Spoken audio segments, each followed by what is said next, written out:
Hello and welcome again to another episode of One Starfish, where our mission is to help change the world one person or one starfish at a time. As always, make sure to rate, review, subscribe, share. I know you want to share today's episode. I met Aly. I got introduced to her from a good friend of ours, Andy, a little while ago. I was on her podcast, which, by the way, we'll make sure all those links are in the show notes because you'll want to check it out for sure. But Aly is an inspiration, man. This girl came from another country. I'll let her tell her story. Came to Canada, has moved to multiple cities, goes through some speech stuff. I'm going to say you're going to hear that, but it's just so inspiring, and has rebranded herself to do what she wants to do and create a change in this world. So I'm really excited. I don't know where our story's going to go today, but hang on and listen in. Thanks for being on, Aly. Absolutely. And thank you so much for having me here. Awesome. Well, let's go into things. Tell everyone a little bit about your story, where you came from, what brought you to Canada. I mean, even that, like, that's all incredible. So let's go through some of that. Yeah, absolutely. I'm originally from Russia, and I came to Canada about 4 years ago now, and it is interesting to just really pause for a second and understand that the journey I've made possible. And that all came from an idea. I went in 2019 to work in the US for the program called Work and Travel, where you work first, and then if you want, you can go ahead and travel. And it is a program for students who are coming mainly from Europe to US to just experience US and understand what is happening there. And I had a big story around how I get there and what were all of the things happening inside. But I ended up becoming the most successful salesperson in the company where I worked. And I was working my ass off. I was working 13, 14 hours, 6 days a week. And I was like fully there because there was a prize for the best person. And I didn't think that I would win that in the very beginning. And I didn't even think at the very end that I am anywhere close. But when they announced, I was like, oh my Lord, that is interesting. And I made quite a lot of money there, and it just like about a year of a salary or maybe even more back in Russia, like it value a lot. And I just worked there for like 4.5 months, and I came back to Russia, and I'm like, okay, what do I do with those money? Because it's just like it's not usual to have those kind of money in Russia. And many people, when they go to those programs, they come back and they buy house or they buy a car, or like it was like And even like a part of that payment they got from there. And I'm like, no, I don't want to do that. I was thinking to invest in my business and to like do use those money to invest in my business there back in Russia. And it was like very big possibility of investing almost everything I could into the business in Russia. And thank God I didn't do that. And I moved to Canada for like on those money. And now I am building my business over here, and like without huge initial investment, but all of those opportunities that I earned in the US, I am now using here. And it was like mainly I really wanted to use those money in the best way possible. And I thought first that yes, I want to move somewhere. And I was like, I want to move somewhere where people speak English, and I want to move somewhere where it is hot and warm. So my first and option you're in was, Canada. Come on, yeah, Aly. I know, Anyway, I keep know. Yeah. My first option was Australia. And yeah, I ended up being here in Canada because it It's didn't work hot out and because warm of in Canada. COVID. Yeah. So it's another cold country now, but I really hope that as soon as I'm done with all of the documents that I need, I can move to the beach because I absolutely love the ocean. And yeah, in a nutshell, that is how I moved. And my main reason, because I wanted to have higher level of life and also work and get the passport so I can travel more. So basically, I came here to make sure that I can leave. I believe I like that. That makes sense. Um, well, I want to touch on the United States sales. What were you selling, first of all? Yeah, it was an interesting business. We were coming into restaurants or it wasn't really bars, it was mainly restaurants, where it was like a tourist place where many people from Canada actually coming and many people from the US coming there as well. And my Yeah. mom is joking, like, do you remember those guys who you talked to? They were your clients, they were from Canada, and because of them, you have that idea to come to Canada. I was like, it wasn't because of them that I came to Canada, but maybe yes. Hey, who So knows? we were selling pictures. So the business model Cheers. was that I was coming to a table and I was offering them a free postcard. And Have then those I people do, come and meet me at restaurants. Okay. yeah. So, and then we did a few pictures of them. And then I go print at the same building, and then I come back to them usually after they got their meal, and I offer them a free postcard which has like small picture of them and big I picture have a of picture like restaurant. that from somewhere like that. Yeah, Oh my yeah, gosh, yeah. hilarious. And then I am offering them a few bigger versions, like of normal ones, with frame and with everything, and like few different options and few different angles, and they can buy it. So it was the main idea, and we were always or were like always on food and always in different restaurants in different places, and yeah, it was a lot. That's a lot. And then I know you got into, because we talked about this before, like a call center. Where was that in all of this? Hmm. Yeah, it was back in Russia. It was when I was like, Okay. I think, I don't know, 13, 14. So I, Holy, I, young. I had stuttering like from 10 to 16. Maybe it was after, but anyway, I think somewhere in the middle. I was doing, in a way, like a project job for like during the winter holidays back in Russia. And it was a winter amusement park for kids. And I was there mainly like a volunteer. But then first they showed me the main thing that a volunteer can do, and then I worked a few days, and then the manager told me, "Hey, I need really much a person in a call center. Can you go ahead and help us out?" I was like, I have stuttering, and I was absolutely afraid and terrified Of about course. being in a call center. I was like, what do you mean you want me there? And well, I ended up going there, and I ended up Oh, helping them a lot and working almost all of those my hours over there, and it worked, and people were understanding me, and everyone was happy. But yeah, it was a main shift for me inside of my own head that yeah, um, stuttering, now I understand that stuttering helped me overcome fear millions of times because I needed to answer a phone, I needed to go talk to a person, I needed to buy food in the outside market where you need to tell people what you want. And I was terrified by that because I was like, how can I, like, what if they will laugh at me, or what if of course. they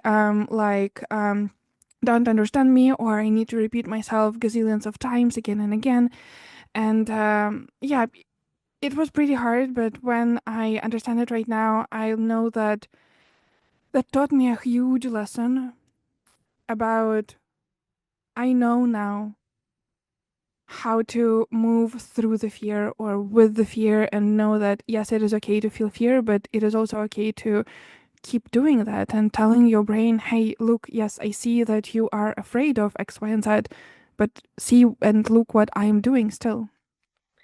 I just thinking of you as a girl, especially as a basically a child. I mean, you're a Mm, teenager, you're a child.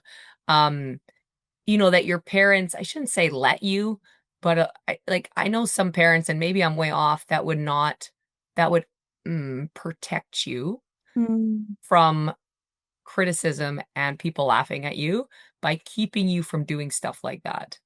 Have you ever thought about that? Like, is that something that, you think about? Like, like, I'm totally, like I said, I love these podcasts because they're just totally like a conversation here. But like, yeah. like, 'cause I just think, if it was my kid, it'd be so easy to be like, you know what, I don't want, like, I'm gonna homeschool you. I'm going to keep you from being out there because people are gonna laugh at you. I'm sure. I'm sure you had a lot of that in school. Unless your schools in Russia are way nicer than our schools here. I'm sure you had some of that. And like that you did that at a young age, though, I think was so good because kids don't have as much fear Mm, yet as mhm. adults. what are your thoughts on that? Like, I'm just throwing out what I'm thinking, Yeah. what's going through. Like, if you think back, what are your feelings on that?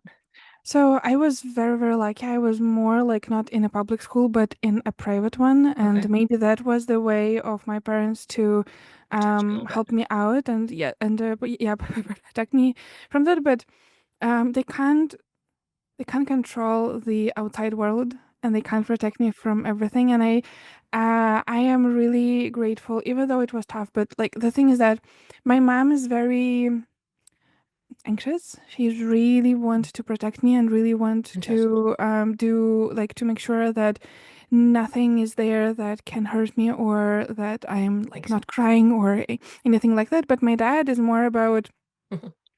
I believe in you and you will make that happen and I know that you can do that. So go ahead and do that. And it was an interesting incident just to understand the like better the picture inside of our family. I got into hospital when I was 6 in a way by accident, but anyway, it was just like and also it was infectious department, meaning that no one can come in. And I was 6, I was like so small, and I was like, it Oh was the first gosh. time ever I was by myself. My parents couldn't come in like at all. It was like 2 weeks or maybe even Wow. more. So and I was so sad and I was just afraid and I was I sick can as imagine. well. And I was like, what is happening? And when I was talking to my mom and when they were coming to the windows under my room and they were coming just on the street and we were like not shouting but we were talking like that because like they would come every day and I would like go ahead over there and start talking to them. Because back then I didn't have a phone, and when they got me a phone, it was my first phone during that time. I didn't know what to do with that. It was like basic like You're that phone, six. Yeah. and I like it is so wild for me to understand it right now that I was afraid of that so much. I was like, what if I put something wrong there, or like I can't Well, you're call my mom, six. You're and it's just like like, yeah, no so kidding. crazy. And now I know that child like of kids from the age of I don't know 2 or 3 know They're better on to the phone than call I am. and do yeah crazy. Wow. So um and I was so afraid and I was crying almost every single time my parents would come because I would just ask them, can you get me out of here because I want back home. I don't want to be here. Wow. And my dad was very, very smart, and I really love them. Like, I really love, I love him. Not because of that specifically in general, but that was a very, very big part that Yeah. moved me. He was telling me, "Hey, don't cry and don't like be that upset. Not to upset your mom." And back at home, he was telling my mom, "Hey, not like don't cry and don't show your daughter your emotions because she would be more upset and more sad more as well." So back to the story around the stuttering. We were doing so many treatments. We were going through the country into different places and doing the hypnotherapy and so many other things. I don't know even how much money we spent and how many things did Wow. we tried. And my mom was very, very not scared, but very worried about that. She wanted Mhm. me to be normal in a Right. way. Whatever. And that was her way to protect me and Course. to make that possible. But I truly appreciate and love. So, like, I was helping my dad from the very young age with his business, which means talking to people a lot because we were selling stuff as well, Mm. and that's why maybe I was not that bad in the Yeah. US with pictures. And um, yeah, it was always like, we will wait and we will understand you and we will wait for you to get it going. They were also telling me like, okay, slow down, breathe, everything is okay. You don't need to rush. So it helped a lot, and I think it was like their Mm. way to protect me and to just create some sort of safe bubble to make sure that when I come back home, I feel heard and I feel safe. And everything that was outside, it was just my own overthinking. Because when I was in school, no one really told me anything. Yes, I was mostly writing answers, not telling answers, because like it was easier. But no one luckily was like really obviously laughing at me or doing anything like that. It was all my thoughts in my head that I was thinking, oh no, no one want to talk to me, or no one would like to talk to me, which Mm, was my mistake because I didn't even try. I right. didn't even try to make friends then because I was thinking that they would think that I am not convenient to talk to. So a couple things, if you're listening to this that I just get out of here, if you got kids, this is amazing. I like the protection side, but yet they didn't enable and they pushed you to stretch and they let you stretch to become the best version of you. And I think that that's incredible. Even while they probably wanted to protect you even more, they knew that that wasn't, good. And so that's really cool. If you got kids, this is so important to me. And then you went out and so now you're moved to Canada. And, tell us a little bit about your journey, where you're at right now, what your passion is, what you're doing, and where it's going. Yeah, I moved to Canada and I first was in Ontario for 8 months. Then I went to Calgary for 2.5 years. And last August I moved to Montreal. A crazy big story, but what I am doing now and what I'm most passionate about is helping women get out of their own way and understand that they are enough, understand that they have everything inside of them already.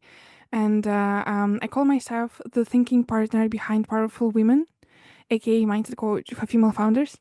And I envision my clients as ocean, and I am a diver, and I'm diving inside of them to find treasures and potential that they have already inside of them, but they forgot because the other people or society was telling them that they are not good enough, that they are the problem, or they are the reason why they cannot do anything in life.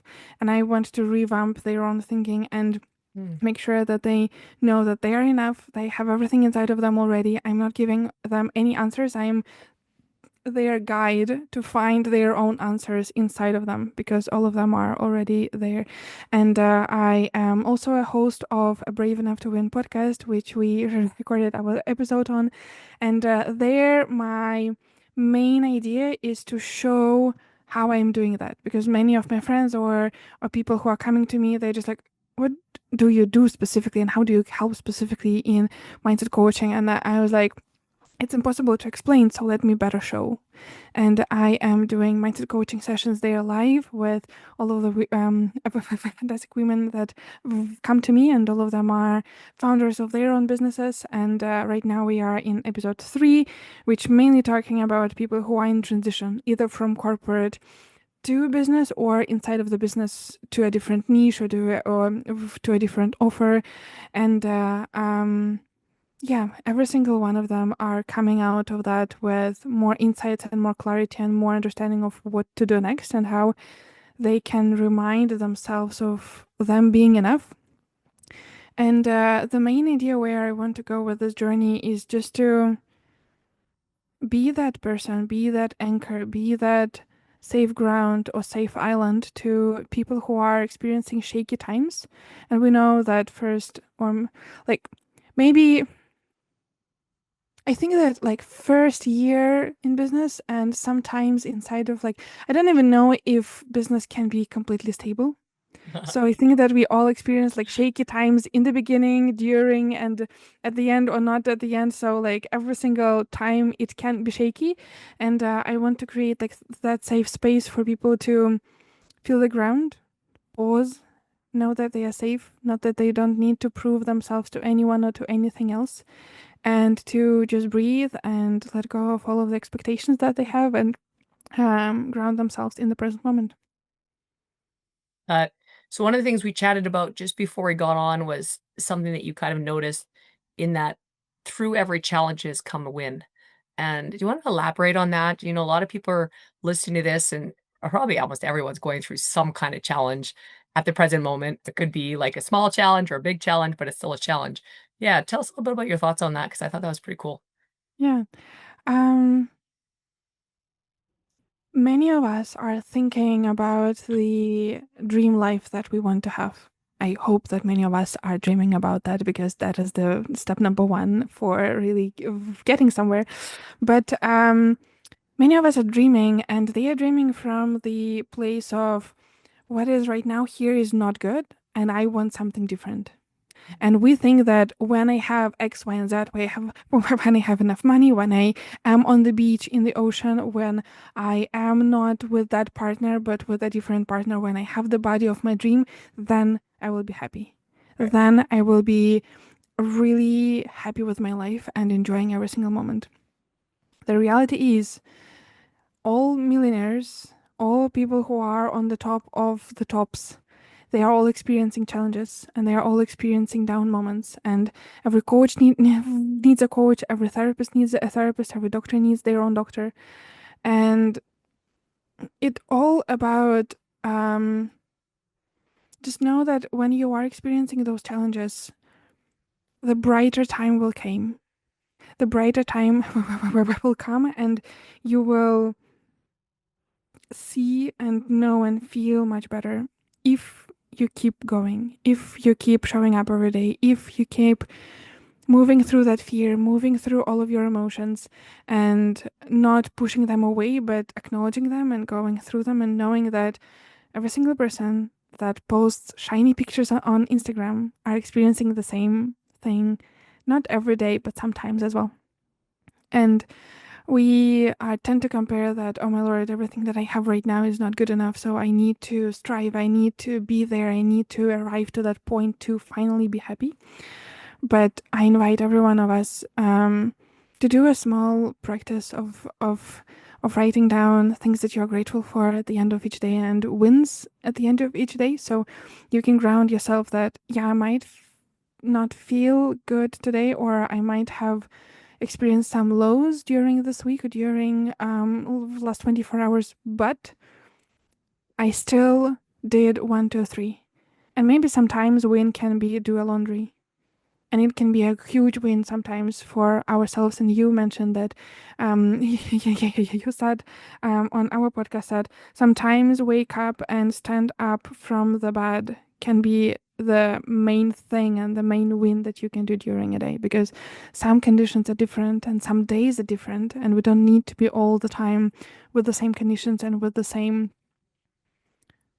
depth of win that we have. So I want everyone to know that even though we are sharing on your podcast and on my podcast some things that we are achieving, but at the same time, every single thing has a price and every single thing has some other side of the coin, and all of us are experiencing challenging times. And I really want everyone to like, if you can get one thing from that podcast and from that episode, I want you to remember that it is so okay to ask for help. It is so okay to ask your friends, hey, I'm experiencing tough time, can you come and just listen to me and just be with me? It is so human. It is not weak, and it is so human. And people who you are asking, they know that they matter in your life. They know that you want them specifically to be with you during that challenging moment. And then when they have that challenging moment, you will be there for them as well. And I am 1,000% sure that most of us are in the mode of, I'm ready to help others, but I am so struggling to help myself. So let's Especially use that women. thing together. Yes, especially women. Let's use that thing together. So let's make sure that people who you are thinking of know that you are thinking of them and you can help them, and allow them to come to your life and be there when you have tough moment as well. That's cool. I like that. Um, so gratitude journal is one like tangible thing to do every day, something that you count your wins, I think you call it. Is that right? Yeah. So Yeah. write down like 3 wins every day, um, Mm-hmm. to help yourself focus on the wins. What's something else that you think is a tangible thing that you tell when you're coaching someone to help them step into their greatness, I guess you could say? I love it. Well, I do have a journaling guide where I just put, I don't know, 20 or more prompts that I have been using for 10 past years because I cannot leave without journaling. I know that many people are like, it's just writing on the paper. I don't have time for that. It's not that working or anything like that.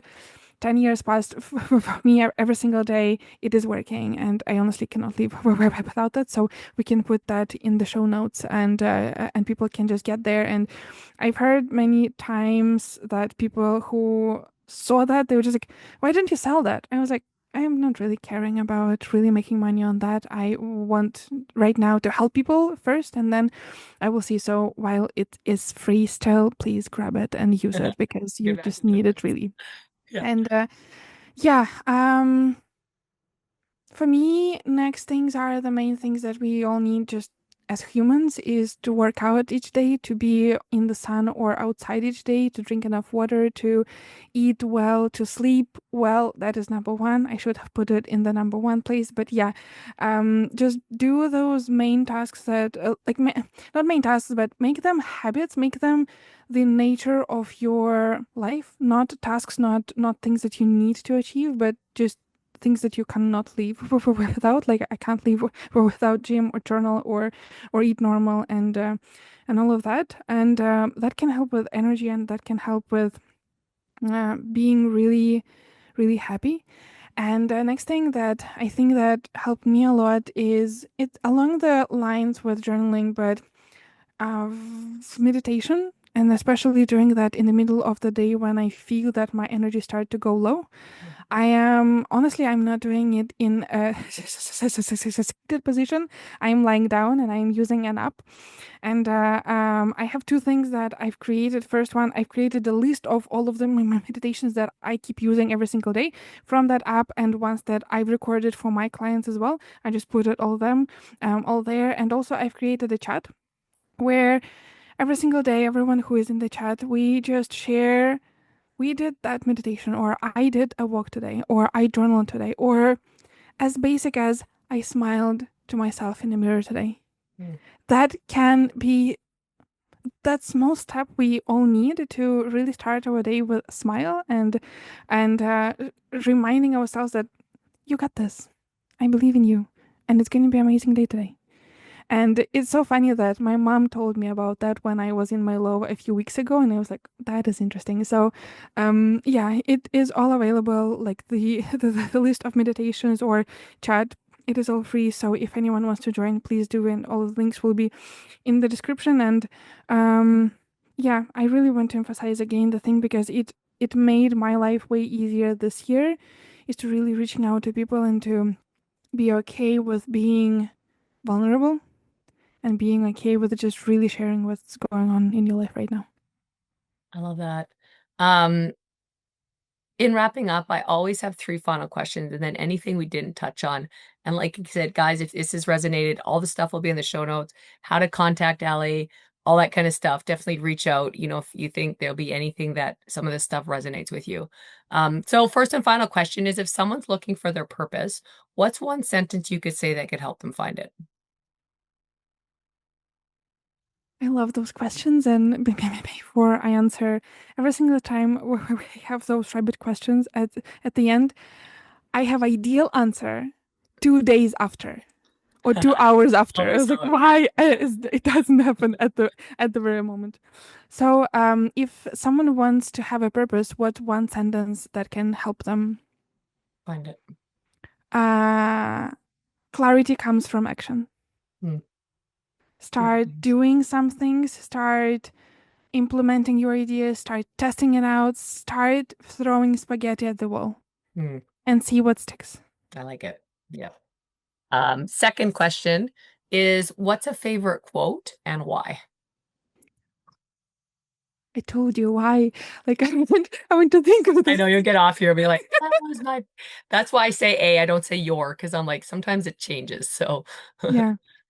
Um I am right now very passionate about one idea. It's very easy, but at the same time I'm like I can't wait to actually do that, and I don't know why I procrastinate. Um I want to create a t-shirt where in front it will say you matter, and at the back it will say, hey you, the one who is holding it all together, you are doing better than you think. And that isn't really a quote that I took from somewhere. I honestly took it from GPT. But I would love to remind everyone that so often we are so hard on ourselves. And so often we are thinking that we are behind, we are not doing enough, or we are not trying enough. And when you are coming every single day exhausted by the amount of meetings or by amount of things that you've done, please remember you are doing much better than you think. Love that. All right, third and final question. What's one word or sentence you want on your gravestone? I love this question so much. So much. And like, I share a quick story about that question because Definitely.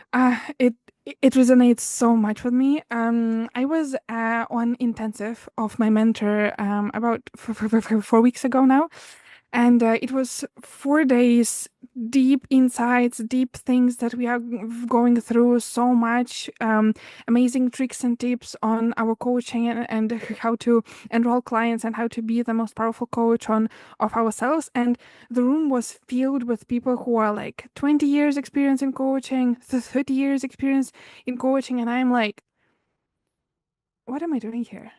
Like, I don't know one here, and all of them have millions of clients and millions of dollars in the bank, and I'm just like absolutely no one. Like, what is happening? And I was triggered so many times because like of the people there, like not of the people there, but of my thoughts about those people Mm-hmm. there. Plus also like the mentor was like very, very on point and like not really pleasing us, but serving us. Mm-hmm. And his last message, last words before we end at the very last day. So during that week, I was feeling like crap. I was like, what am I doing here? Like, I am so bad, and it was a mistake. At the very last second of our meeting together on Thursday, he says, I want to be on my graveyard to have a phrase, you are more powerful than you think, and you matter. And that resonated with me the most in a way that all those 4 days right now, it was tough love from the mentor in front of me. And he believes in us. He believes in us more than we believe in ourselves. And I think that I went on my stone, on my gravestone, to have a phrase, I believe in you, you got this. Like those two words, like those two phrases, because um, my inner child wanted to hear that a lot when I was younger. And right now I am re-nourishing her by telling that to myself every single day. And I want everyone to know and to believe in that you got this. I believe in you. And if you keep going just one day at a time, you will achieve everything that you want. Awesome. I love it. So you run into someone in a coffee shop, they listen to this, they're journaling, they're writing down their 3 wins, doing all these things. What's something we didn't touch on that you think would be really impactful to leave our listeners with? I absolutely enjoyed our conversation, and I have so many thoughts around that, around how to keep going myself, because I get inspired by just sharing all of those things, because we are often forget the journey that we overcame and the journey that we are coming from. And we are not talking about us in 6 years, like at 6 or at 10 or at 16.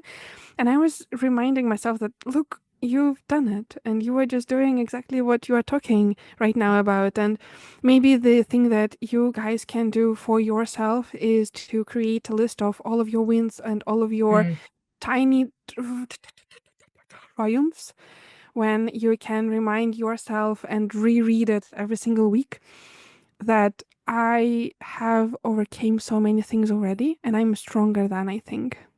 So I think that that can be a nice thing to finish that. And I thank you so much for listening until the very end. I know how precious your time is, and thank you so much for like really tuning in, trusting us, and trying some things that we shared with you in your life as well. I love that. Guys, let's go out there and share this. Let's help change the world one person or one starfish at a time. If we can change one life at a time together, we can change the world. Thanks for being on. So much.